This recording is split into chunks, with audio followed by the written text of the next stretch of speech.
Bismillahirrahmanirrahim.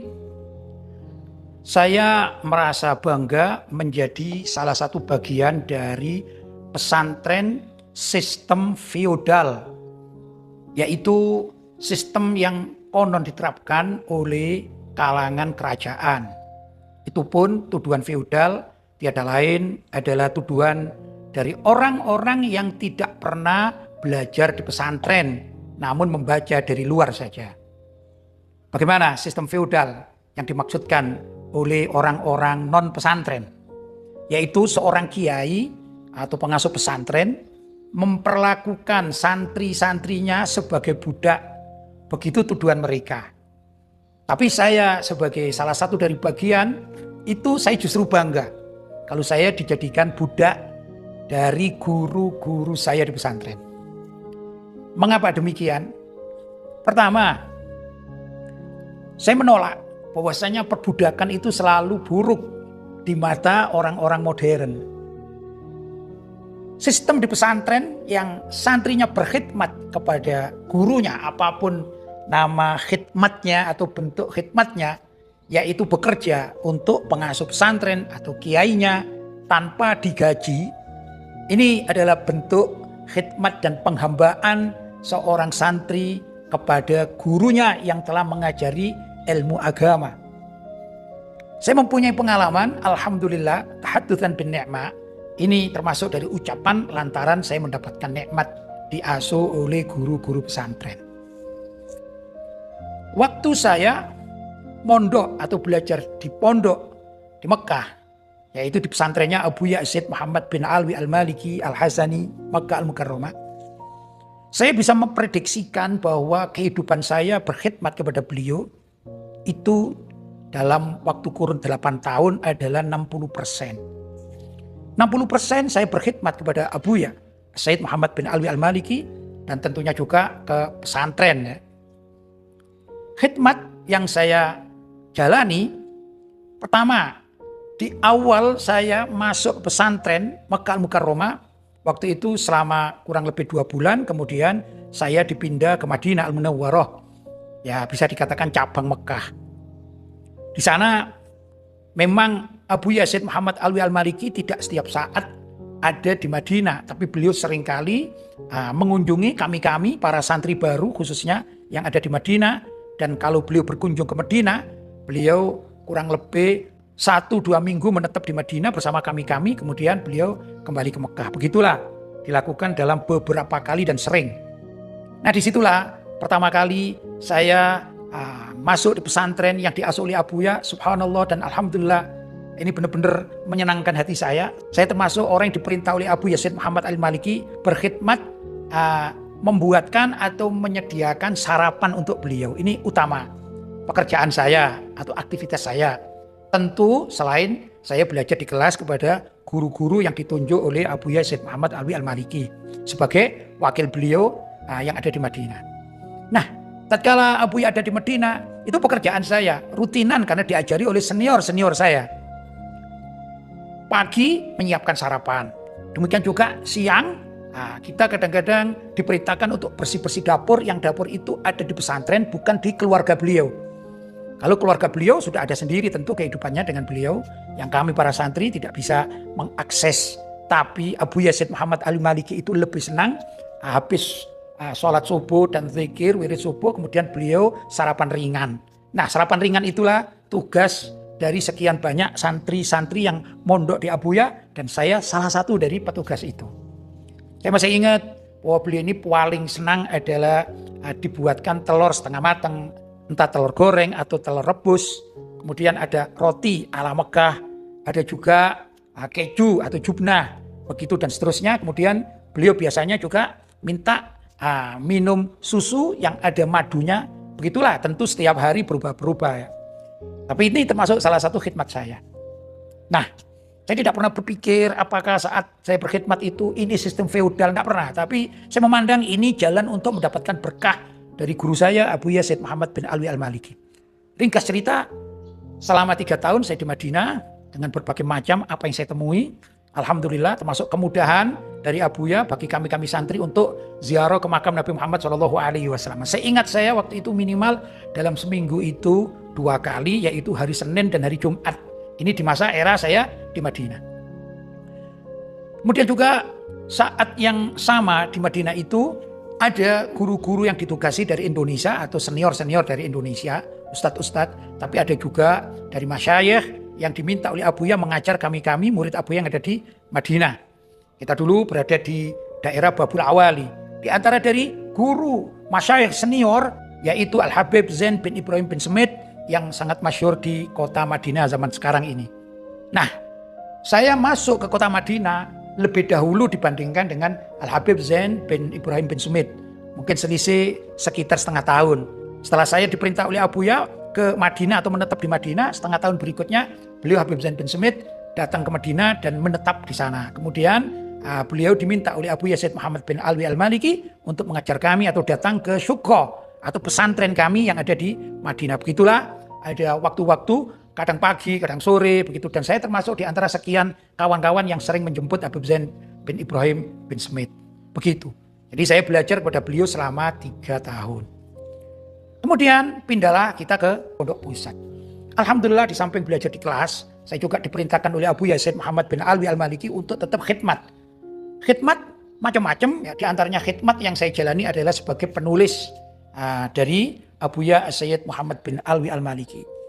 Zaman tersebut santri-santri yang mempunyai bakat khot walaupun bukan yang terbaik, tapi khotnya ini jelas, bagus, rapi, maka diangkat menjadi penulis dari Abuya Sayyid Muhammad bin Alwi Al-Maliki.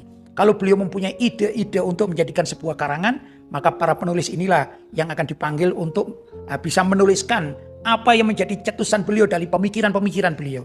Begitu. Selama 5 tahun saya menjadi penulis Abuya Sayyid Muhammad bin Alwi Al-Maliki. Yang saya ingat di antara buku karya beliau yang fenomenal adalah kitab Mafahim Yajibu Antusohah. Pada generasi saya masih ingat kurang lebih separuh dari bab-bab itu, bab-bab yang ada di dalam kitab Mafahim Yajibu Antusohah ini adalah tulisan khot saya yang dicetuskan di dalam kertas, kemudian kertas folio bergaris, inilah yang diserahkan pada percetakan untuk diketik oleh petugas percetakan. Begitu sistem yang diterapkan oleh Abuya Sayyid Muhammad bin Alwi Al-Maliki dalam dunia karya tulis. Jadi alhamdulillah saya katakan saya punya sedikit kenang-kenangan di dalam kitab Mafahim Yajibu Antusohah. Dan saya secara jujur saya katakan setiap saya habis menulis lembaran-lembaran karya tulis Abuya itu, saya diperintahkan untuk tasahih tulisan kepada Kiai Najih Maimun Sarang Rembang. Begitu. Saya tidak tahu sudah berapa banyak kertas-kertas yang ada tulisan khot saya yang tersimpan di almari pribadi Abuya yang dijadikan perpustakaan pribadi juga di kamar atau di kantor beliau. Di samping dari kertas-kertas tersebut, Abuya juga menyediakan buku tulis tebal. Tebalnya barangkali sekitar 1-2 cm. Ini tebalnya. Dan para penulis juga diperintahkan oleh Abuya mencatat beberapa info-info masuk berita atau juga ilmu-ilmu yang Abuya senangi dan dicocoki oleh Abuya, maka kami para penulis diwajibkan untuk menukilnya, diletakkan di buku-buku tersebut. Saya juga sudah lupa karena 5 tahun saya kerjakan ini sudah berapa banyak buku yang saya tulisi dengan tangan saya dan disimpan di almari pribadi milik Abuya yang dijadikan perpustakaan pribadi. Itu diantara dari sekian khidmat. Kemudian juga ada khidmat yang lain. Saya juga pernah diperbantukan tetap yaitu di dapur khusus Abuya tatkala di Mekah.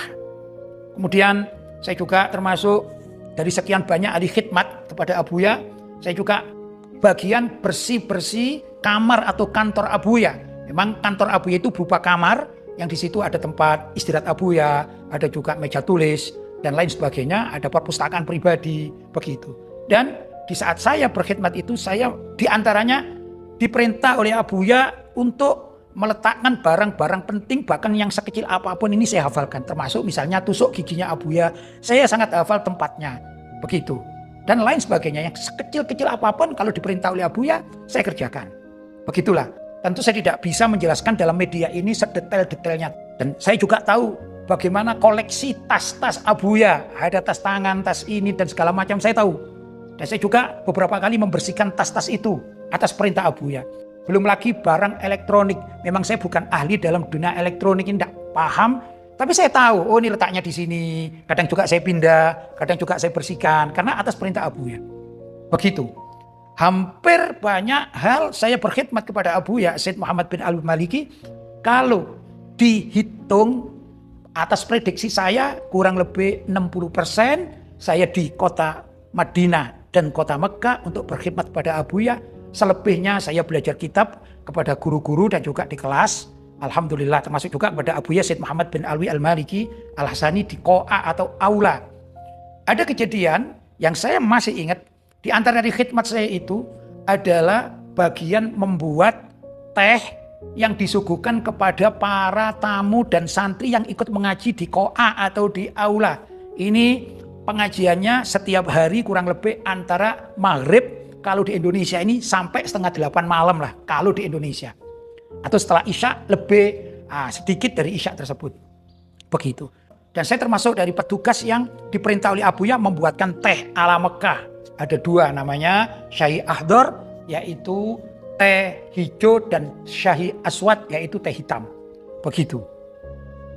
Hampir 4 tahun saya ini petugas yang setiap hari di samping membuat kadang-kadang juga membagikan yaitu mengantarkan teh sejumlah tamu hadirin dan juga para murid di situ. Saya perkirakan setiap harinya antara 100, 150 sampai 200. Begitu tiap hari. Dan saya juga alhamdulillah memberikan teh-teh tersebut kepada para tetamu Abuya dari kalangan para ulama.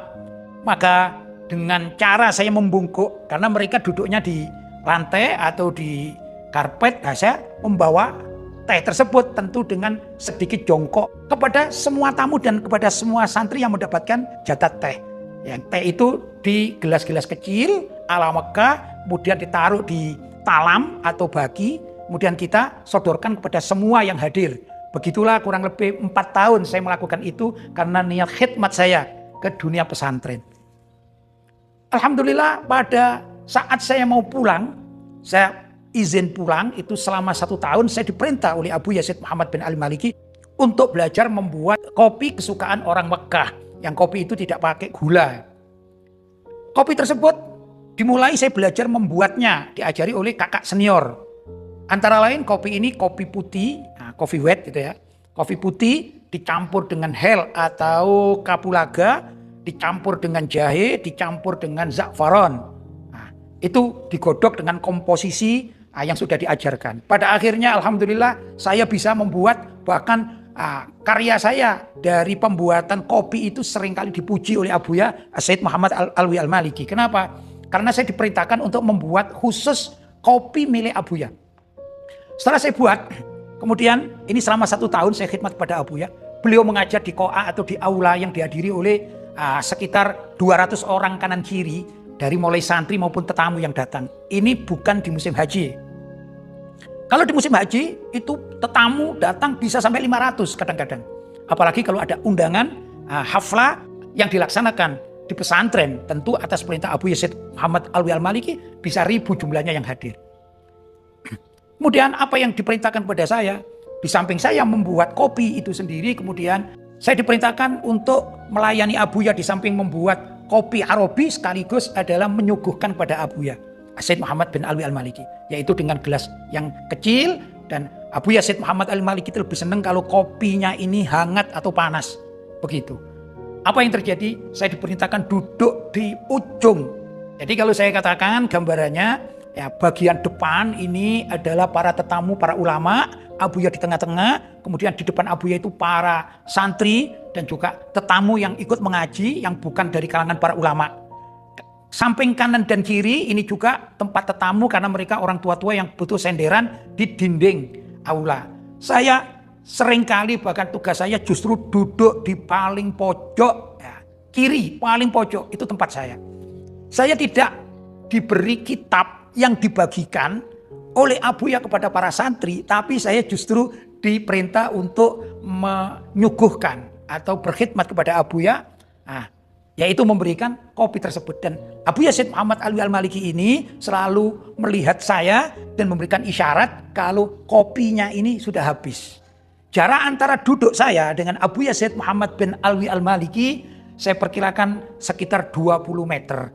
Jadi kalau sudah habis saya harus maju ke depan, menyuguhkan lagi atau menambahi dari cangkir yang kecil itu agar terisi kopi atau gahwa Arabi. Begitulah selama 1 tahun sampai pada akhirnya saya pamitan pulang. Masih banyak tentu khidmat-khidmat yang saya lakukan secara pribadi kepada Abu Yazid Muhammad Alwi Al-Maliki, juga kepada pesantren dan para tetamu yang rata-rata mereka, khususnya para tetamu lama itu, setiap mendapatkan syahi atau teh atau kopi, mereka mengatakan jazakumullah khairan katsira ya waladi, misalnya sangat terima kasih, semoga Allah memberikan kebaikan bagimu hai anakku. Begitulah di kalangan orang-orang Arab terutama Mekah, kalau mendapatkan suguhan mereka mengatakan jazakumullah khairan katsira dan yang semisalnya. Itu semua saya anggap doa. Apa yang terjadi setelah saya pulang? Alhamdulillah dikatakan man khadam khudim, siapa orang yang mau untuk berkhidmat dalam bab ini kepada gurunya dan kepada masyarakat, khudim, suatu saat dia akan dikhidmati oleh masyarakat. Begitu yang saya temui tatkala saya pulang. Sampai detik ini kepulangan saya pada tahun 1991 dan sekarang 2025 berarti sudah 34 tahun saya di Indonesia. Saya berani untuk mengatakan bahwa keberkahan itu saya dapatkan banyak sekali dari khidmat yang dituduh sebagai sistem feodal. Alhamdulillah saya punya karya tulis dan ini bisa dilihat. Bahkan kalau perlu saya menantang siapa yang mau datang ke tempat saya beritahukan ini loh karya tulis saya. Secara pendidikan formal di Indonesia saya ini hanya mempunyai ijazah SD dan SMP. Saat itu saya belajar di tingkat SD-nya adalah Madrasah Ibtidaiyah Al-Ma'arif di Singosari. Kemudian saya melanjutkan ke SMP Negeri 1 Singosari. Nah, saya tidak melanjutkan sekolah, kemudian belajar di pesantren. Itu pendidikan formal saya. Tapi saya beritahukan, siapapun boleh datang ke tempat saya, bertemu saya katakan, ini loh karya tulis saya. Saya simpen di situs saya www.pejuangislam.com. Nah, ini ribuan artikel. Bahkan alhamdulillah, fa amma bi ni'mati rabbika fahaddits. Maka apabila engkau mendapatkan kenikmatan, ceritakanlah kepada orang-orang yang mau mendengarkannya. Alhamdulillah, kalau karya tulis saya ini di-print atau dicetak, menurut informasi admin itu sekarang mungkin lebih daripada tingginya 1 meter. Begitu, boleh dibuktikan. Dan itu sudah saya cetak beberapa menjadi buku-buku atau kitab-kitab resmi tercetak. Salah satu dari karya tulis saya pernah dicetak oleh Gema Insani Pers dan terpasarkan di Gramedia di seluruh Indonesia yang berjudul Musuh Besar Umat Islam. Ini sudah 20 tahun yang lampau. Sekarang saya cetak sendiri, alhamdulillah masih ada dan bisa dilihat atau bisa didapatkan juga di Shopee. Insya Allah ada. Itu diantara karya tulis saya berkat saya belajar di pesantren yang dituduh feodal. Alhamdulillah pada usia saya yang ke-60 tahun saya dipercaya. Dan tentu ini takdir dari Allah SWT, saya bisa mengasuh pesantren ya. Yang pertama yang didirikan oleh ayah saya yaitu pesantren ilmu Al-Quran di Singosari Malang, ini pertama. Yang kedua pesantren yang saya dirikan sendiri yaitu Ribat Al-Murtadha Al-Islami. Ini yang sudah ada. Adapun ke depan saya masih bercita-cita untuk membuka atau mendirikan pesantren putri dan bila ditakdirkan juga ingin membuat universitas atau perguruan tinggi atau ma'had ali, dan ini adalah termasuk cita-cita saya yang mudah-mudahan Allah mengabulkan cita-cita saya tersebut. Dan masih banyak bila ingin melihat ini, naudzubillah, bukan masalah riaan atau kesombongan, tapi hanya ingin membuktikan bahwa sistem pesantren yang dituduh feodal itu ternyata tidak negatif, bahkan banyak positifnya. Karena para santri tatkala menghadap kepada gurunya, membantu gurunya, niatnya lillahi ta'ala, ikhlas, maka Allah yang membuka semua hal. Dan bisa juga dilihat video-video saya berupa ceramah, berupa kata-kata mutiara, atau juga hal-hal yang seperti itu di YouTube saya yang tentu dibukakan oleh para santri, tertulis KH Lutfi Basori News. Di sana ada ribuan video saya yang sudah tersimpan. Adapun yang tidak terekam atau yang sudah hilang atau hangus juga tentu lebih banyak lagi. Ini saya katakan bahwasanya pesantren yang dituduh feodal ini bukan suatu yang buruk dan bukan sesuatu yang bisa membatasi seseorang untuk maju. Saya katakan lagi, ayo bagi mereka yang anti pendidikan ala pesantren, saya datang untuk bertemu dan berdiskusi. Nah, bagaimana sih hasil dari seorang santri yang mengaji pada pesantren yang di situ dituduh oleh orang-orang umum sistem feodal, tapi menurut kami adalah sistem khidmat yang luar biasa barokahnya. Ya, semoga info sedikit ini ada manfaatnya dan bisa dijadikan kajian. Saya katakan kepada para penghuni pesantren dimanapun berada, tidak perlu takut, tidak perlu merasa hina, tidak perlu kecil hati. Kalaupun dituduh sistem feodal, ayo tetap kita kerjakan, insya Allah akan langgeng lestari sampai kapanpun. Perlu diketahui bahwasanya sistem pesantren ini dulu sudah diajarkan oleh baginda Nabi Muhammad SAW. Kemudian dilanjutkan oleh para sahabat, para tabi'in, dan tatkala para wali songo masuk di Indonesia, seperti sebut Sunan Giri punya pesantren di wilayah Giri Kedaton. Ini pesantrennya Sunan Giri. Jadi sudah sangat tua dan sistem pesantren ini lestari hingga saat ini. Subhanallah. Karena itu, ayo kita bangga menjadi salah satu dari bagian apa yang dituduhkan sistem feodal yang dikatakan tidak bisa maju. Ternyata saya alhamdulillah membuktikan bahwa kami bisa maju. Kalaupun para penuduh-penuduh itu mempunyai karya tulis, ayo kita adakan studi komparasi dari dunia pesantren dengan dunia orang-orang di luar pesantren, terutama di Indonesia. Semoga apa yang saya terangkan ini menjadikan bukti tidak semua yang dituduhkan oleh orang-orang di luar Islam terhadap pesantren itu adalah negatif, tapi justru berkah dari Allah SWT diturunkan kepada masyarakat pesantren. Semoga bermanfaat.